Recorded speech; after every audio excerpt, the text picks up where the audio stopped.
60 KG pure গোল। So experience খুব ভালো ছিল, আর আমি একটু মানে স্টার স্ট্রাক ছিলাম।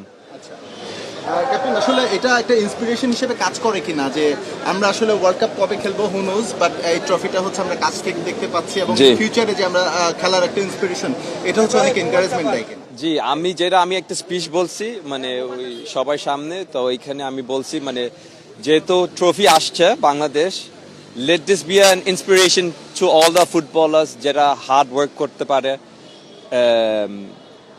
Practice, whoever wants to be a footballer with this trophy, আমি মনে করি আরো মোটিভেশন আসবে।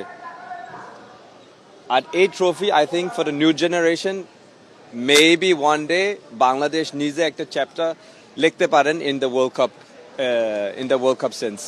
আমার লাস্ট কোশ্চেন সেটা হচ্ছে এই ট্রফির পাশাপাশি এটা অনেক বড় অ্যাচিভমেন্ট কিনা হচ্ছে ওয়ার্ল্ড কাপ উইনিং টিমের একজন সদস্য, আমরা যদি জি। গিলবার্টো সিলভার কথা বলি, তার সঙ্গে আপনি দেখা জি। করেছেন, কথা বলেছেন, জি। এই এক্সপেরিয়েন্সটা কেমন ছিল? আমি জানি আপনার প্রিয় টিম মানে ব্রাজিল।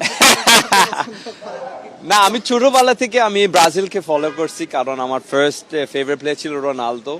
আর স্পেশালি যেটা আমি জিলবার্টোর সামনে বলছি, মানে স্পেশালি দ্য টিম 2022 2002, yeah,